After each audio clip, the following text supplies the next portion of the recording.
Bonjour à tous, bienvenue dans cet épisode du Pupitre. Je suis avec Pierre Vanier. Bonjour Pierre, Salut. ravi de t'accueillir. Moi de même, très content d'être ici. Écoute, ce que je te propose, c'est la tradition ici pour démarrer, et puis aussi pour les gens qui nous regardent. Est-ce que tu peux te présenter Tout à fait, donc Pierre Vanier, donc je suis originaire de Montpellier, je suis fondateur et CEO de la société Flint. Donc Flint, c'est une société spécialisée dans les services tech et RH. Donc on adresse toute la chaîne de valeur des problématiques de recrutement, de prestations informatiques, d'accompagnement sur la marque employeur et sur la culture d'entreprise. Et je suis aussi ingénieur informatique, donc passionné à la fois de tech et de gens dans la tech. Donc fatalement, ça m'a amené à un moment donné vers travailler sur ces problématiques de recrutement, de RH, etc.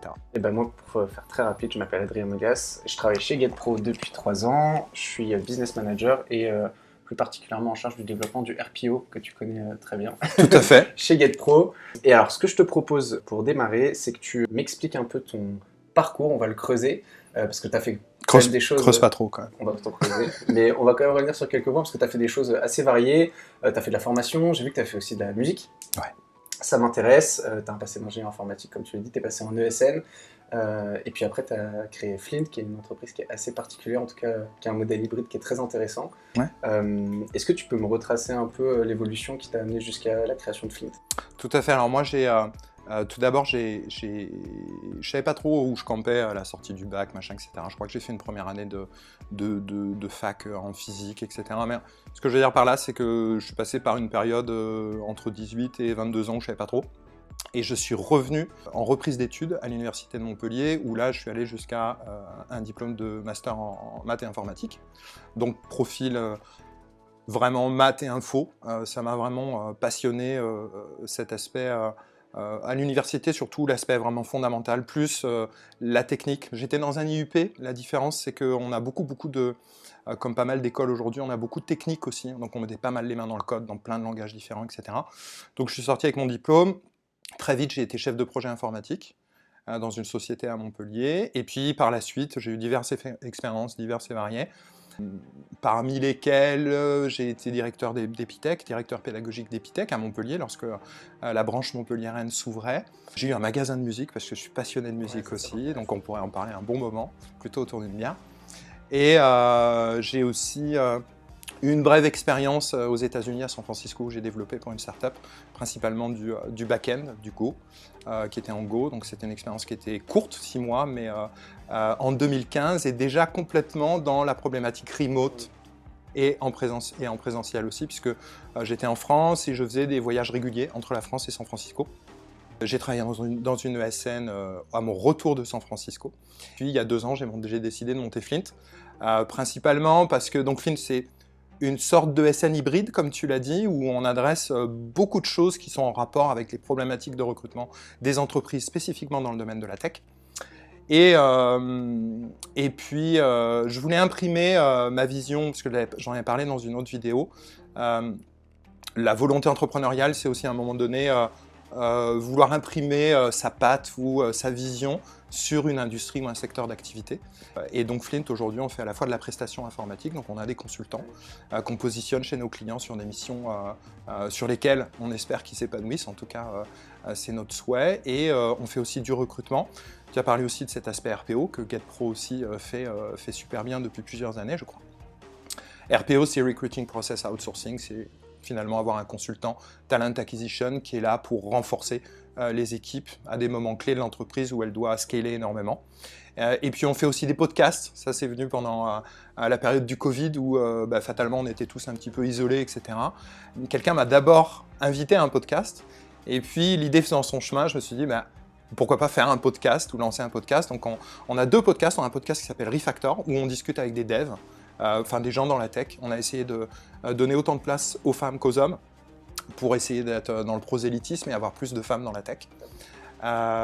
Et puis on a un autre podcast qui s'appelle HR Pitch, qui est là un service qu'on vend aux entreprises afin de renforcer leur marque employeur et l'attractivité. Voilà, je crois que j'ai à peu près tout dit, donc j'ai eu à peu près cette vie comme les chats. J'en suis à 6. J'espère que t'es pas à la dernière, quoi. Voilà, exactement, j'en suis à 6. Ouais, peut-être quelques-unes encore. Trop bien. Ouais, je suis assez aligné à ce que tu viens de dire. Pour moi, l'entrepreneuriat et puis la création de contenu aussi, comme les podcasts, c'est un peu l'excroissance artistique du business. Et ce qui est assez intéressant dans le cas de Flint, de ce que je comprends, et je parle sous ton contrôle, euh, tu réponds à des problématiques recrutement long terme des entreprises en les conseillant sur la stratégie d'acquisition des talents, mais aussi en réalisant des prestations de recrutement Tout à pour eux fait, direct, tout à donc fait. sur des besoins internes en CDI, mais tu réponds aussi à des besoins court terme via des profils techniques que tu vas placer au sein Tout à de fait, l'entreprise. tout à fait. Est-ce que l'émergence de ce modèle-là, ça a été... quel a été pour toi le chemin de pensée? Est-ce que c'était une opportunité de contexte où tu t'es dit, bah, en fait, pourquoi pas prendre des profils tech et ouvrir une activité de type ESN dans une activité de recrutement traditionnel, ou est-ce que c'était une vision que tu avais dès le début à la création de Flint? Non, non, non. Alors déjà, il faut casser un peu ce sacro-saint mythe que l'entrepreneur a une vision qui est un fil droit vers une comète ou vers une étoile. En fait, le processus entrepreneurial et le fait de gérer une entreprise, c'est, je vais faire une analogie avec la voile, c'est tirer des bords en fait, en permanence, vers un cap particulier. Et force est de constater que pendant 2019, enfin 2020, lorsque le Covid est arrivé, on s'est retrouvé à peu près tous les entrepreneurs avec le vent debout, le vent en face. Donc la nécessité obligatoire de tirer des bords pour pouvoir arriver à sa vision, ou en tout cas l'entraîner. Donc pour répondre à ta question, c'est beaucoup plus des itérations, et vraiment de l'itératif. Et d'ailleurs c'est ce qu'on fait beaucoup chez Flint. Nos collaborateurs et nos collaboratrices, j'essaye de les impliquer beaucoup dans le fonctionnement général de l'entreprise, de les positionner sur des choses sur lesquelles ils sont experts et des choses aussi auxquelles ils aspirent, pour que ça puisse justement entraîner cette vision avec eux et les mobiliser dans cette entreprise. Donc ça a été vraiment plutôt itératif, c'est-à-dire que quand 2020 est arrivé, puisque ça va être ta question à un moment donné, qu'est-ce que ça a changé pour le business? Ça a changé qu'à un moment donné, pour la prestation informatique, ça a été on a passé un interrupteur de on à off, pour toutes les sociétés, pour toutes les ESN. Donc après, il y a deux choix. Soit on se regarde un petit peu couler ou péricliter, ou avoir de moins en moins de business, dans une poche de business qui n'existe plus, a pu créer de valeur parce qu'on a un produit ou un service qui répond peut-être plus aux attentes. Soit on essaye d'innover. Donc on a essayé d'innover avec Flint Academy. C'était un gros plantage, mais j'adore me planter, en fait. Si on ne se plante pas assez, c'est qu'on n'a pas assez essayé. Ça, c'est un peu à la méthode Netflix. À un moment donné, quand on avait donné au PDG Reed, on lui avait donné le nombre de séries qui ne marchaient pas dans les pays. Il avait regardé les chiffres, il avait dit il n'y en a pas assez qui se plantent. Ça veut dire qu'on n'essaye pas assez de choses. Donc voilà, Flint Academy, ça a raté pour plein de raisons. Et après, on s'est réorienté vers notre core business, qui est vraiment le recrutement et cette expertise là-dedans. Et on a défini une nouvelle offre et des nouvelles offres qui permettent de répondre mieux aux attentes du marché à un moment donné qui pourront changer l'année prochaine, qui sont déjà plus ce qu'elles étaient en 2017, 2018, 2019. Donc voilà, c'est vraiment plus de l'itération, une stratégie, et beaucoup de stratégies. Là aussi, mes collaborateurs, j'essaye de les faire rentrer dans ça. Il y a beaucoup d'idées. Je prends HR Pitch, c'est une idée commune d'Amandine, une de mes collaboratrices, et de moi. Et à un moment donné, on a lancé ça, ça a marché, on a prospecté, on a trouvé des partenaires avec qui le faire, et c'est top comme ça. Je voulais te poser une question, une très bonne transition vers le Covid. Toi comme moi, on travaille dans le milieu du recrutement. La première vague, ça a été un peu la panique générale pour toutes les sociétés parce que c'était la première fois qu'on travaillait dans ce contexte de pandémie mondiale. C'est pas forcément un contexte qui est propice à l'ouverture de nouveaux postes. Donc tout le monde a un peu, en tout cas sur les 2-3 premiers mois, gelé ses plans de recrutement en attendant de voir un peu venir, en tout cas en attendant d'avoir de la visibilité. Toi en tant que CEO, comment tu as réagi dans les premières semaines, les premiers mois de cette crise-là, en termes de business, quel a été l'impact du Covid pour Flint surtout, toi, qu'est-ce que tu as mis en place comme action auprès de tes salariés pour répondre à ces problématiques-là? C'est une très bonne question. Alors concrètement, comment ça s'est passé? Il y a une première, je vois trois étapes en fait dans le processus. Si vraiment j'essaye d'aller au plus vite, il y a la stupéfaction. Je pense que on est à peu près tous tous dirigeants à avoir vécu cette période de stupéfaction. Tu l'as dit, on ne sait pas trop ce qui se passe, on ne comprend pas. Donc dans ces cas-là, c'est un peu, pas la panique, mais j'ai envie de dire que on va parer au plus pressé, on gère les affaires courantes, on se met on baisse la voilure aussi. Moi, j'ai dû éventuellement me séparer de collaborateurs à un moment donné parce que la croissance n'était plus au rendez-vous, c'était plus ce qu'on espérait, ce qu'on escomptait. Et puis après, il y a cette période d'adaptation, la deuxième étape, et il y a la période d'innovation. Donc je pense que c'est, moi en tout cas personnellement, le processus il était comme ça, stupéfaction, adaptation, innovation. Et dans cette période d'adaptation, ben, on en parlait tout à l'heure, donc nous, on s'est tout de suite mis avec nos collaborateurs et collaboratrices sur ce nouveau projet qui était Flint Academy, parce que je me suis dit, si d'un côté, on a toute une tranche historique de notre business qui s'arrête, je ne comptais pas mettre les gens en chômage partiel plus que ça, parce que je trouve que ça pouvait être mortifère en fait. Et je me suis dit qu'à cela ne tienne, on est jeune, on a quand même un petit peu de cash flow, on va tenter l'aventure, on va se mettre sur un projet. Parce que se mettre sur un projet, ça stimule les énergies, ça recentre et ça refocus un petit peu tout le monde sur quelque chose où on crée de la valeur, on crée un projet ensemble. Et ça évite justement d'avoir trop le côté anxiogène de cette situation auquel on n'était absolument pas préparé. Tout le monde, hein, j'ai envie de dire. Après, on avait pour nous qu'on était une petite structure, une petite start-up, on a tous des laptops, des ordi portables, on pouvait passer en remote total très facilement. Mais maintenant, j'ai aussi fait très attention à la santé mentale de mes collaborateurs et collaboratrices.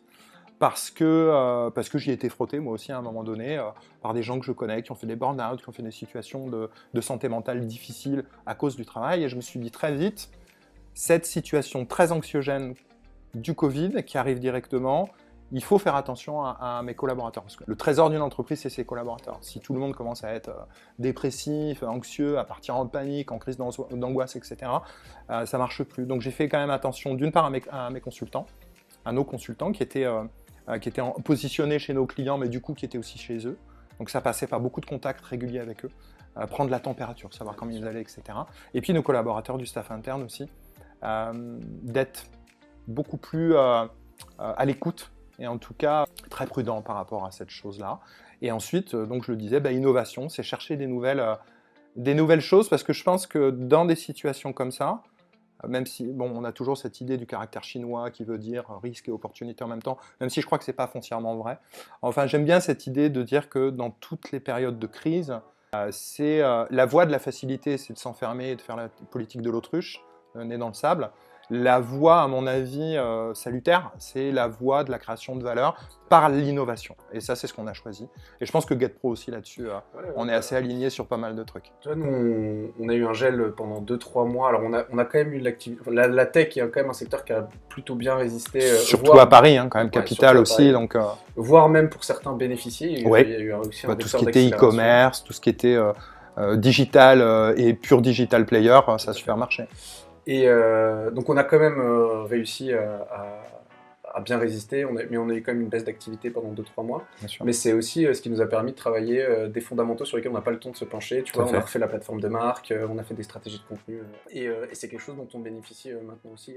C'est clair, c'est c'est un peu le moment d'affûter ses couteaux, c'est un peu le moment de retravailler comme au sport ses fondamentaux, etc. Bon, même si moi, je sais pas si tu as fait beaucoup de sport pendant le confinement, mais bon, moi, j'en ai pas fait des masses, quoi. Après, voilà, le risque, c'était, moi, j'étais en confinement, j'étais avec le premier confinement, j'étais évidemment chez moi, avec tout mon matos, etc., mais je devais travailler 12 à 15 heures par jour, en fait, et c'était vraiment compliqué. C'était vraiment compliqué parce que 12 à 15 heures par jour, ultra focus en plus.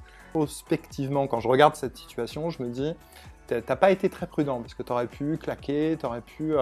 Et c'est pour ça que j'ai fait vraiment plus attention à mes collaborateurs qu'à moi-même, ce qui est souvent un travers de beaucoup de dirigeants d'ailleurs. Donc cette crise du Covid, il y a eu un impact business, mais il y a eu aussi un impact assez fort dans l'évolution des modes de travail. On a tous, en tout cas pour beaucoup, découvert les joies du télétravail, avec ses avantages et ses inconvénients. Comment ça s'est passé la transition chez Flint? Est-ce que vous aviez déjà une politique de remote en place? Est-ce que c'est quelque chose que vous avez dû mettre en place pendant cette période-là? C'est quelque chose qu'on a mis en place. Alors pour rappel, Flint, on a démarré, je crois qu'on a déposé les statuts de l'entreprise fin novembre 2018, donc on a démarré vraiment en 2019. Donc quand la pandémie est arrivée, on avait 1 an d'existence. Il y a certains moments dans la vie d'une entreprise où c'est bien d'être ensemble, vraiment ensemble. Parce qu'on itère beaucoup, il y a cette création d'idées, ce brainstorming, cette fusion d'idées à un moment donné qui arrive aussi parce qu'on est au même endroit, ensemble, les discussions, la sérendipité, etc.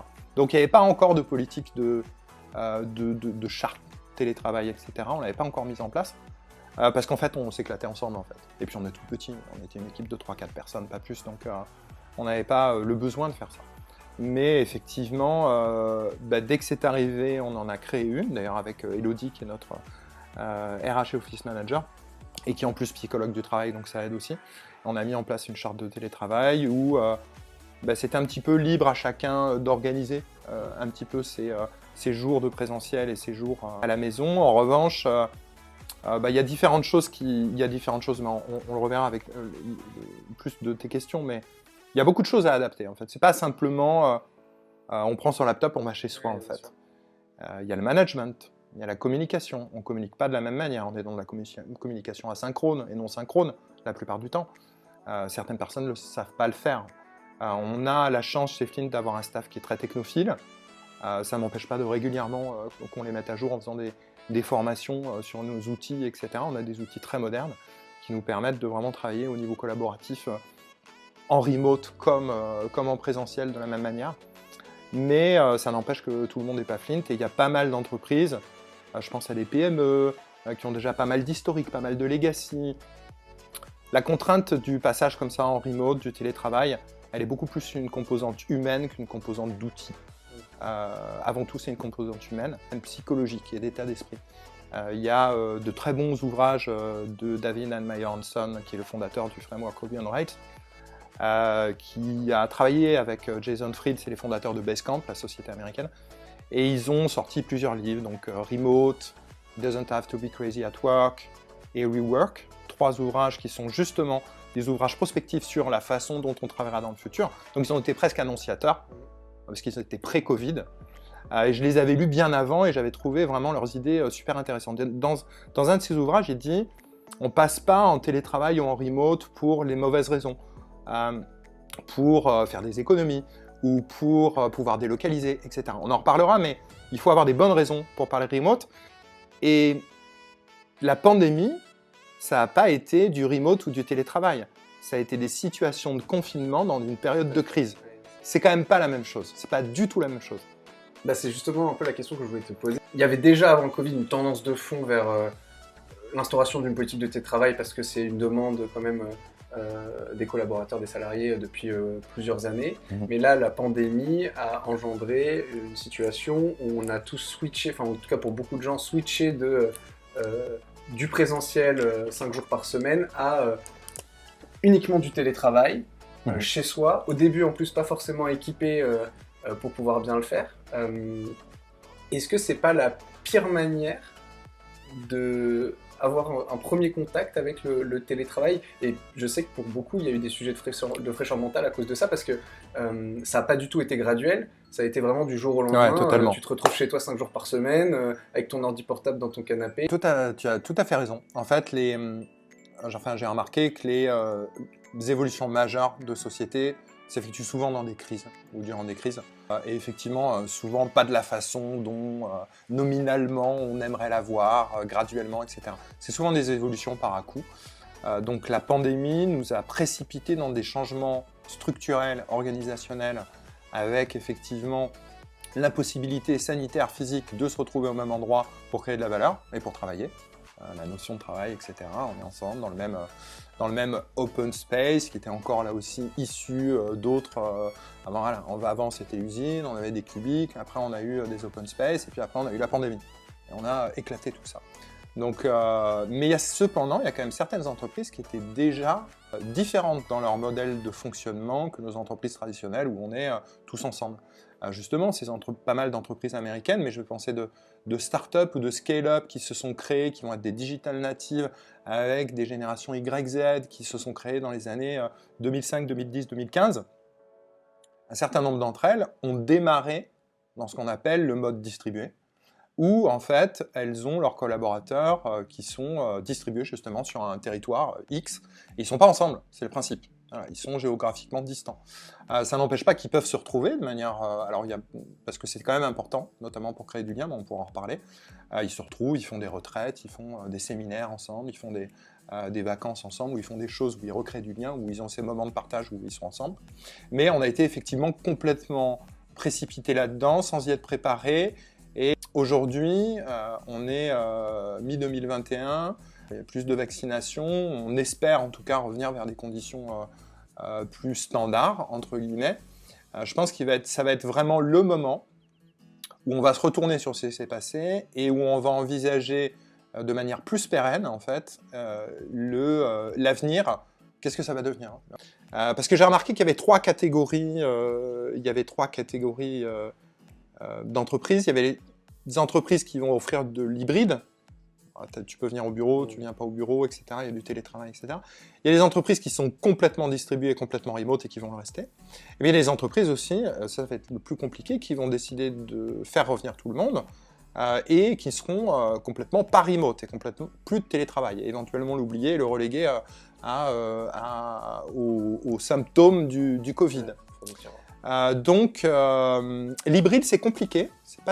C'est probablement le plus compliqué. C'est-à-dire que les deux extrêmes, soit totalement remote, full distribué, soit totalement non remote, ces deux extrêmes sont beaucoup plus faciles à gérer que l'hybride. L'hybride, ça crée des problématiques sociales, organisationnelles, de management, etc., qui sont loin d'être triviales. Ok, très clair. On va revenir sur justement la gestion des collaborateurs en remote, sur ces trois modèles, et puis il y a aussi des sujets un peu de culture que j'aimerais bien aborder avec toi, parce que ça pose aussi des nouvelles questions. Avant ça, j'aimerais bien qu'on ait un temps sur le recrutement des collaborateurs en remote. C'est un peu moins le cas aujourd'hui, ça a été beaucoup le cas pendant les premiers mois. Il y a aussi des entreprises qui ont dû recruter des collaborateurs uniquement à distance et les onboarder aussi à distance. Tout à fait. Est-ce que c'est le cas de certains des clients que tu accompagnes? Ouais, tout à fait. Est-ce que pour toi, ça a fondamentalement changé la manière dont on aborde un process de recrutement? Est-ce qu'il y a juste besoin d'adapter quelques modalités?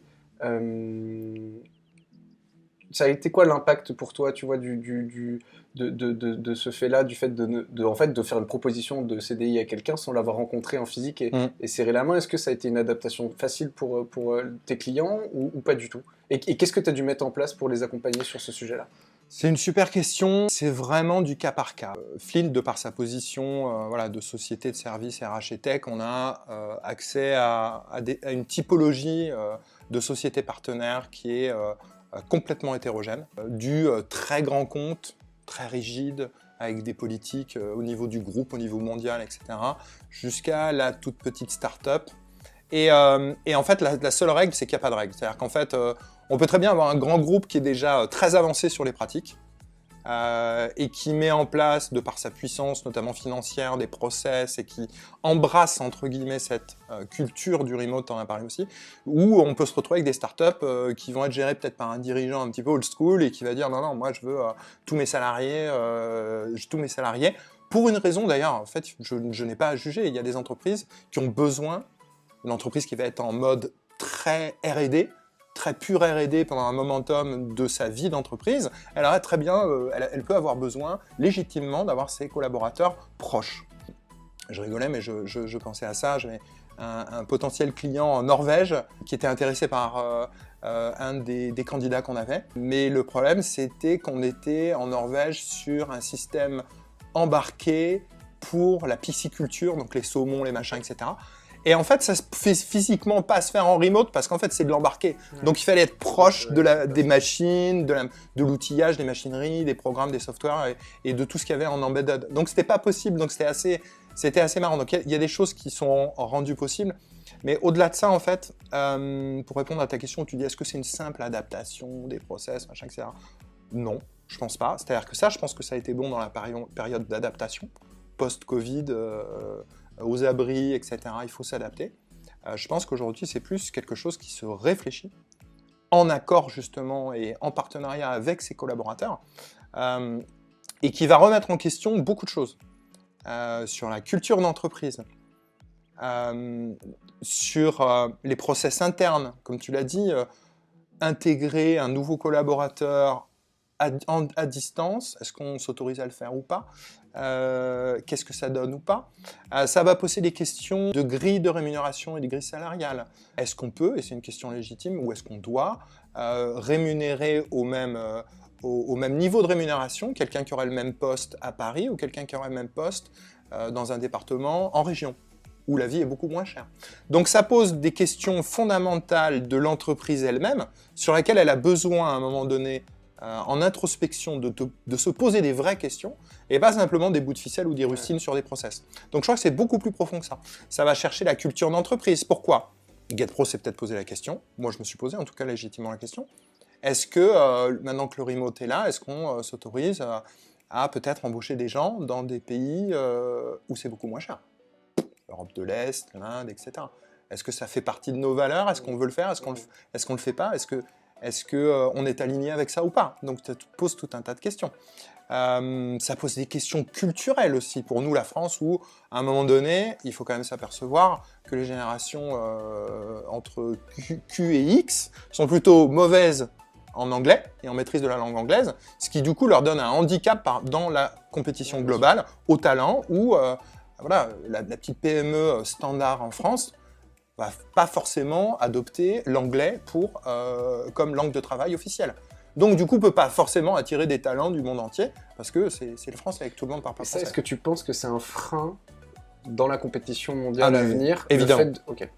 Je suis persuadé. Moi, mon rôle, c'est pas de voir aujourd'hui, là, tout de suite. Mon rôle, c'est d'essayer mon rôle de dirigeant, à un moment donné, c'est d'essayer de voir dans 2, dans 3, dans 5 ans.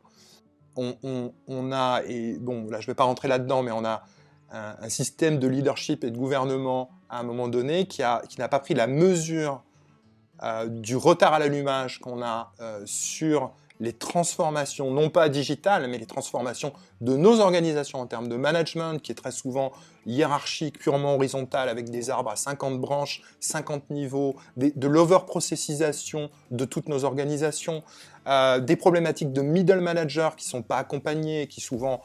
Enfin, soyons clairs, on a 90% des middle managers qui sont du command and control, du micromanagement, aucun travail sur les soft skills, sur l'empathie, sur le travail en coaching de leurs équipes, etc., et en facilitateur, plus qu'en contrôleur et en réprimandeur à un moment donné.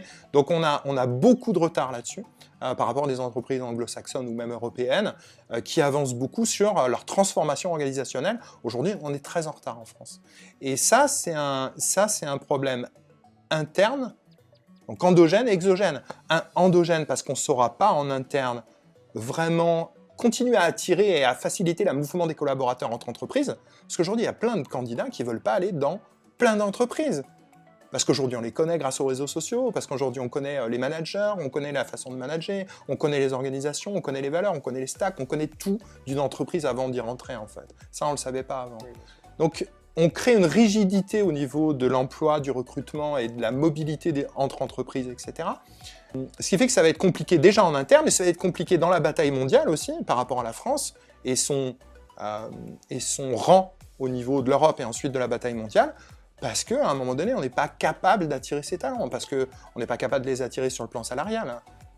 Aujourd'hui, on a des très bons talents français qui travaillent depuis la France pour des boîtes à l'étranger, notamment américaines, anglaises, allemandes, etc. Et justement, pour une entreprise française qui a envie de se créer une infrastructure compétitive pour aller chercher le meilleur talent et donc la meilleure compétence, où qu'il soit dans le monde, c'est quoi selon toi les caractéristiques de l'infrastructure qu'il faut pour répondre à ces défis dans 20, 30, 40 ans ? Alors, bon, je vais sûrement... il va y avoir des oreilles qui vont siffler ou des gens qui vont me dire « c'est pas possible, la langue française, Chateaubriand se retourne dans sa tombe ». Bref, l'anglais. Si je devais créer une boîte demain matin, je la crée uniquement en langue anglaise. Quitte à accompagner, et on l'a fait d'ailleurs chez Flinch, on a accompagné une collaboratrice sur sa montée en compétences en anglais. L'anglais comme méthode de travail, comme langue de travail officielle dans l'entreprise. Le distribuer, pur. Des principes de transparence aussi. Un petit peu comme ce qu'a fait Buffer, ou comme ce qu'a fait, je crois, aussi beaucoup Alan, qui milite aussi pas mal là-dessus. D'ailleurs, ils ont des choses au niveau de travail sur la culture d'entreprise, les valeurs, etc., liées notamment à la transparence, qui sont très intéressantes. Parce que la transparence, enfin, on se prend la tête, qui gagne combien, quoi, etc. Bon, on met des grilles, on met des indices, tout le monde gagne temps. Voilà, il y a pas mal de boîtes qui s'y sont mises, c'est quand même des habitudes qui sont plutôt venues et qui sont quand même récentes, hein, des États-Unis. Donc il y a quand même des bonnes choses. Puis une organisation beaucoup plus horizontale, avec beaucoup plus d'empowerment des collaborateurs. Donc leur donner plus de marge de manœuvre, plus de latitude, plus de leadership et de gouvernance Ils sont stakeholders, ils sont actionnaires de l'entreprise et du véhicule qu'est l'entreprise. Donc, il faut leur donner plus de pouvoir de décision et les responsabiliser dans leur prise de décision. Donc voilà, je partirai plus là-dessus.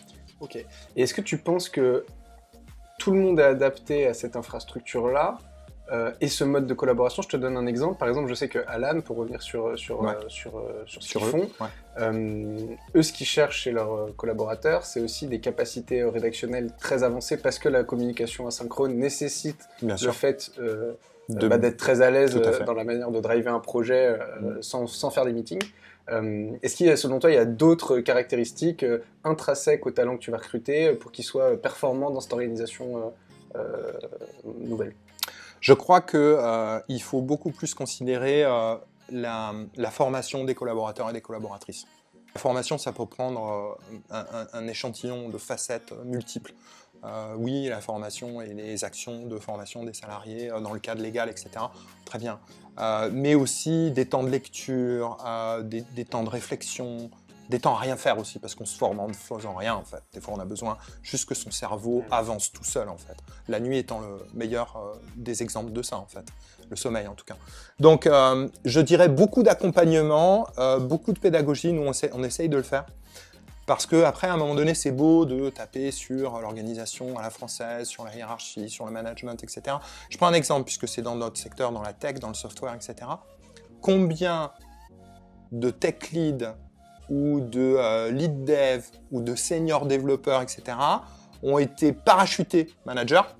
Combien? Sans aucun accompagnement. Je pense qu'on doit être entre 90 et 95%. Il y en a certains qui retournent à la technique parce que justement, ils n'ont pas été accompagnés, alors que s'ils avaient été accompagnés, ça aurait très probablement peut-être fait des super managers. Et aujourd'hui, il y a un ventre mou de la formation qui est notamment, moi je pense aussi, la formation en France est trop rigide, elle est trop réglementée, elle est trop encadrée, elle est trop compliquée. Si vous voulez faire une formation payée par vos OPCO, machin, etc., il faut prendre un mois, il faut faire 10 milliards de papiers, c'est la croix à la bannière. Oui. C'est la croix à la bannière. On a fait une formation justement en anglais par le système traditionnel, OPCO, financement, etc. Datadog, mais on a passé des heures et des heures. Il faut revoir la formation, il faut revoir l'éducation, mais la base de tout, c'est la formation, c'est l'éducation. Si on a effectivement des organisations trop rigides, trop complexes, des managers qui manquent de travailler sur le soft skills, il faut les accompagner dans le travail de le soft skills, qui sachent eux-mêmes s'ils sont ENTP, J, ENT, quel est leur profil psychologique, leur personnalité, qu'ils puissent travailler sur leur axe d'amélioration en termes de soft skills. Ça, c'est tout à fait quelque chose moi, je me... Ça, vous êtes à fond là-dedans, GetPro, et ça, c'est super. Tu vois, il y a beaucoup de... Alors, c'est pas le cas de tout le monde, mais il y a un biais qui est assez commun, c'est je prends mon meilleur spécialiste métier et je le mets manager.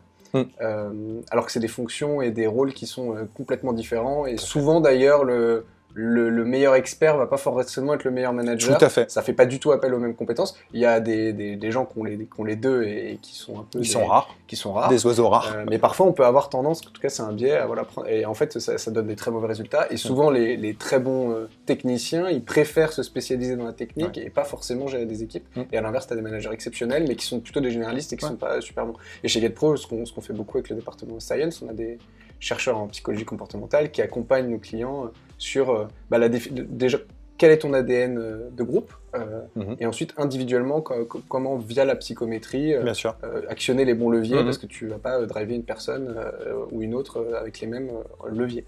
Alors Pierre, il y a aussi un sujet qui se pose avec le remote, c'est la culture d'entreprise, comment je fédère une équipe autour d'un projet à distance. Donc il y a le premier point de contact qui est l'onboarding, mais ensuite il y a la vie du collaborateur tout au long de sa carrière au sein de l'entreprise. C'est quoi selon toi l'impact de ces nouveaux modes de fonctionnement vis-à-vis de la culture d'entreprise et de l'engagement des salariés? Est-ce qu'on se considère autant partie prenante d'un projet quand on est à distance que quand on va tous les jours dans des locaux et qu'on a des échanges informels avec ses collègues autour de la machine à café? C'est une excellente question et je pense qu'on n'aura pas le temps d'y répondre. Et ça, c'est la première réponse. Et la deuxième réponse, c'est que je pense que je n'aurai pas toutes les réponses. Parce qu'il y a encore des choses qui sont en train de changer et qui sont en train de changer sous nos yeux, j'ai envie de dire, sous nos pieds à mesure qu'on avance en fait. Dans la fin de cette crise déjà, en fait, il faut quand même bien s'apercevoir que les mutations qu'on est en train de vivre vont s'opérer sur plusieurs années. Peut-être même une décennie complète ou même peut-être un petit peu plus. Cette transformation en mode remote, elle a été possible grâce à la révolution industrielle liée aux nouvelles technologies et Internet, aux outils de travail collaboratif qui ont été construits autour d'Internet principalement, et ce qui a complètement sonné l'avènement de toutes les frontières physiques, puisqu'aujourd'hui, tu peux travailler en Thaïlande, ça peut complètement marcher. Donc tu l'as rappelé, effectivement, la culture d'entreprise était forcément liée à on est tous dans le même endroit, machin, etc. Donc il faut réinventer cette culture, il faut l'adapter en fait au remote, au travail collaboratif à distance, à des communications qui vont être asynchrones. Et je pense que c'est encore une fois, c'est des problématiques qui sont très... Pour chaque entreprise, il va y avoir une réponse différente. On ne va pas engager les mêmes travaux de culture d'entreprise sur le groupe Sanofi qui passe en remote, je prends un exemple au hasard, que sur GetPro qui passe en remote, ou que sur un client de Flint qui décide de faire appel à Flint aussi pour les aider dans la transition et la redéfinition. Peut-être que les valeurs de l'entreprise doivent changer aussi. Je parlais tout à l'heure de transparence, de communication, il y a peut-être des choses qui doivent changer en fait, au sein même des valeurs de l'entreprise, qui vont même redéfinir la culture de l'entreprise. La façon de communiquer redéfinit l'entreprise, on peut plus faire les blagues à la machine à café, qui font partie de la culture d'entreprise.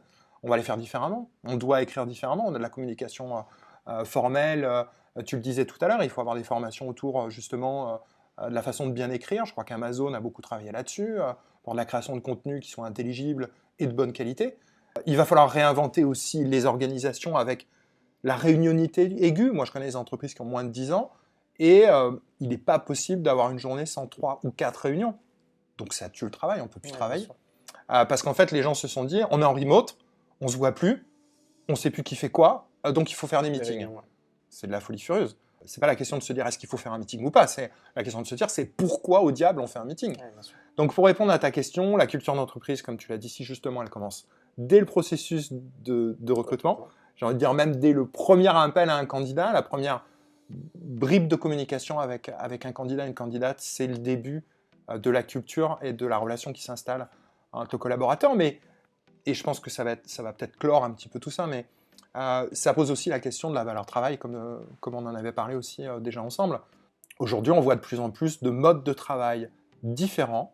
Je vais en citer quelques-uns. Les indie hackers, indie makers, donc c'est des gens qui travaillent tout seuls, peu importe, dans le monde entier, qui font des mini-projets et qui revendent ces projets ou font des SaaS, donc c'est souvent des développeurs et qui gagnent leur vie comme ça. Mais ils peuvent travailler à Bangkok, ils peuvent travailler en Amérique du Sud, c'est pas un problème. On a de plus en plus aussi des aspects de communauté, avec des entreprises qui sont drivées par des communautés ou qui s'adjoignent une communauté ou qui créent une communauté à côté de leur business pour pouvoir servir à tout un tas de choses ou des objectifs communs, notamment après tout ce qui va être autour des communautés, autour de la blockchain, qui sont assez aussi intéressantes. Donc les freelances, de plus en plus, notamment dans la tech, c'est une vraie tendance de fond. Aujourd'hui, nous, chez Flint, on travaille avec 2/3 de freelance. Est-ce que c'est pas le freelancing ne va pas remplacer les ESN selon toi? Parce que le but d'une ESN, c'était quand même de matcher un talent au bon moment avec un besoin. Ouais. Est-ce que des plateformes type Malte et une communauté de freelance qui grossit et pas un modèle qui va, selon toi, tuer l'ESN traditionnel? Alors, c'est une super question. Je pense que les plateformes ne tueront pas tout sur leur passage. Parce que principalement, je trouve que les plateformes qui existent aujourd'hui, enfin, à part simplement du matching de mots-clés, du matching de personnes, de compétences, de mots-clés et de boîtes qui ont mis les mêmes mots-clés en main, et puis saupoudrées d'un petit peu d'intelligence artificielle, pour l'instant, les plateformes ne sont pas satisfaisantes dans leur fonctionnement. Elles ne sont pas satisfaisantes parce qu'elles désintermédiarisent, mais elles déshumanisent aussi. Et ça, c'est très important. On fait un métier qui est passionnant, qui est le recrutement, où 99% de nos métiers, c'est des humains, des relations humaines, des interactions humaines. Et le recrutement, aujourd'hui, on l'a bien vu avec Amazon et son recrutement par intelligence artificielle, qui est rempli de biais, etc. Donc le recrutement ne va pas être effacé ni par l'IA, ni par les plateformes. En tout cas, pas demain la veille, vraiment. Donc ça c'est pour répondre à ta question. Et ta deuxième question, c'est est-ce que les freelances, finalement, le marché ne va pas se faire juste comme ça, de gré à gré, avec des freelances et tout ça. Non, je pense que le marché, enfin, nos types de sociétés, nos entreprises, GetPro, Flint et d'autres sociétés autour du service et tech et RH, vont plutôt devoir s'adapter, comme vous le faites, comme on le fait, s'adapter à des nouveaux usages.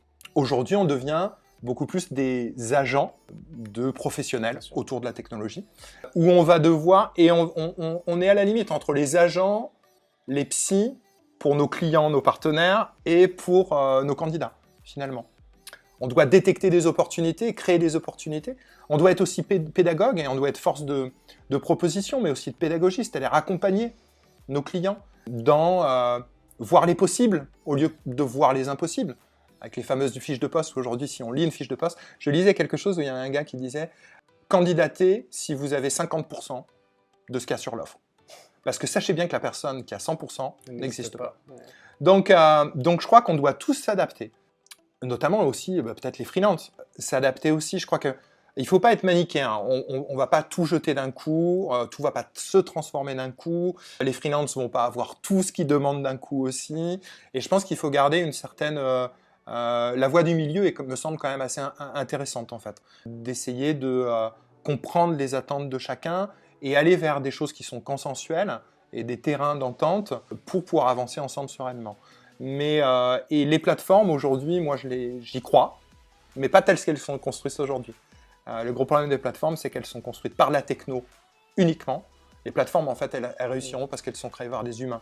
Donc, elles naîtront de communautés.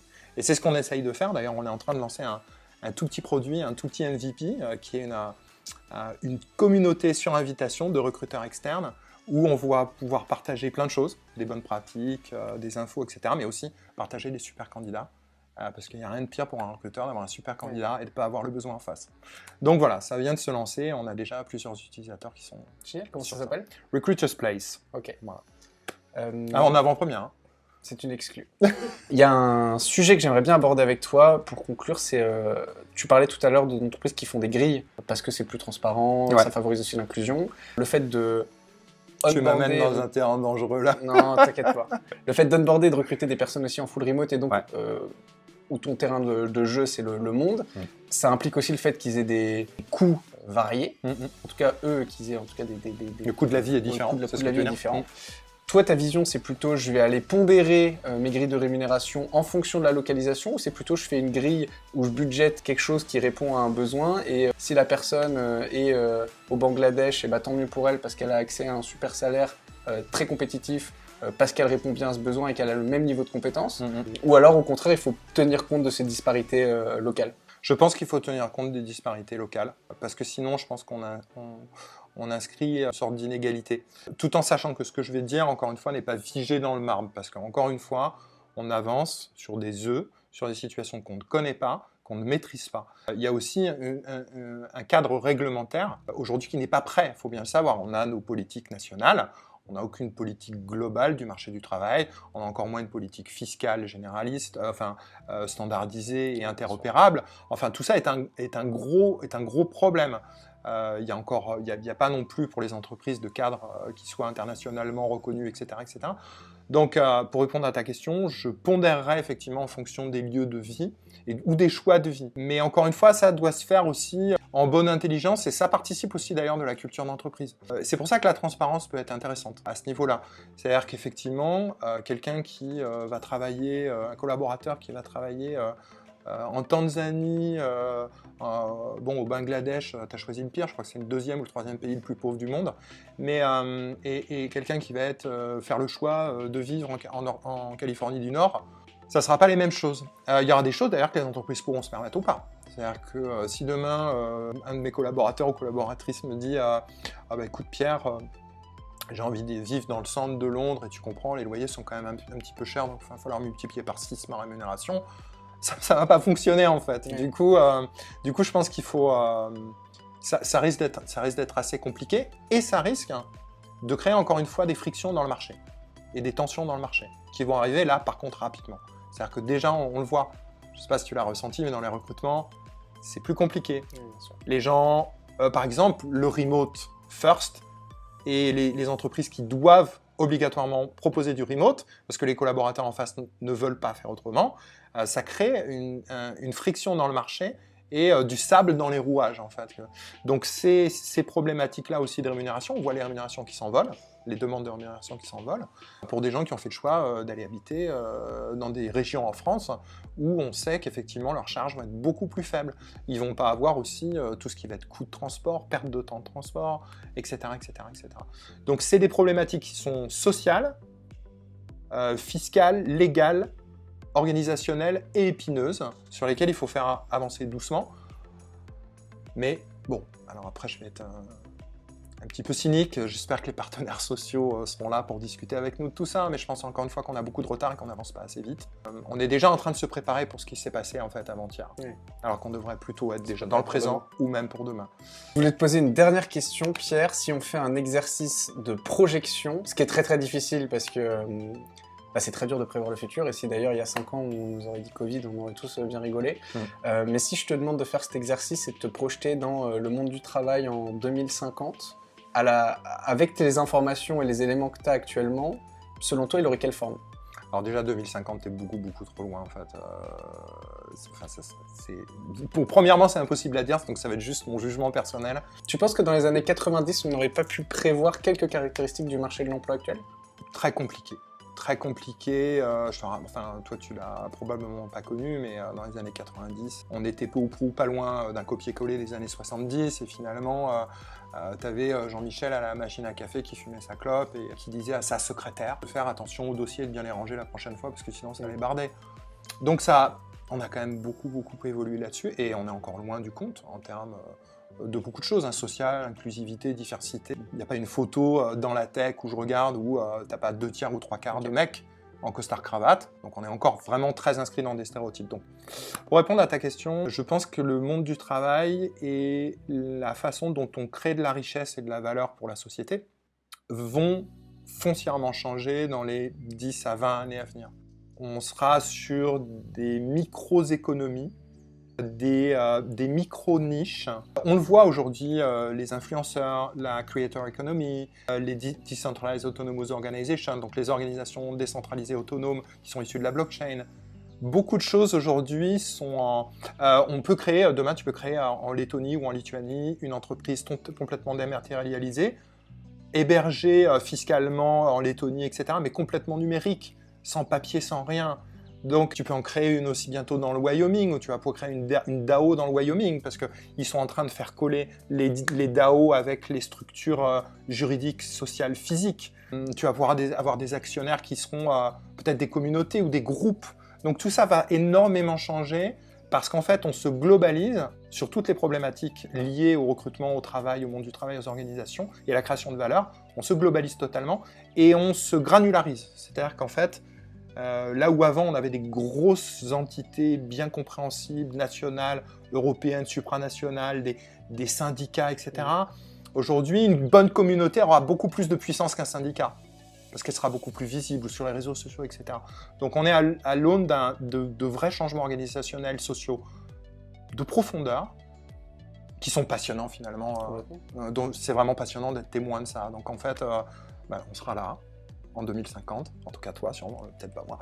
Mais je serais très content d'en discuter avec toi dans ma 19e vie, dans ces eaux-là, mais en tout cas, c'est vraiment des changements passionnants, et en tout cas on a notre rôle, et je pense que voilà, GetPro aussi est assez militant dans essayer de faire avancer les choses avec une certaine éthique, déontologie et certaines valeurs qui sont liées à ce métier du recrutement en général, où c'est bien que vous les dépoussiérez aussi en même temps que Flint, et je trouve que c'est cool.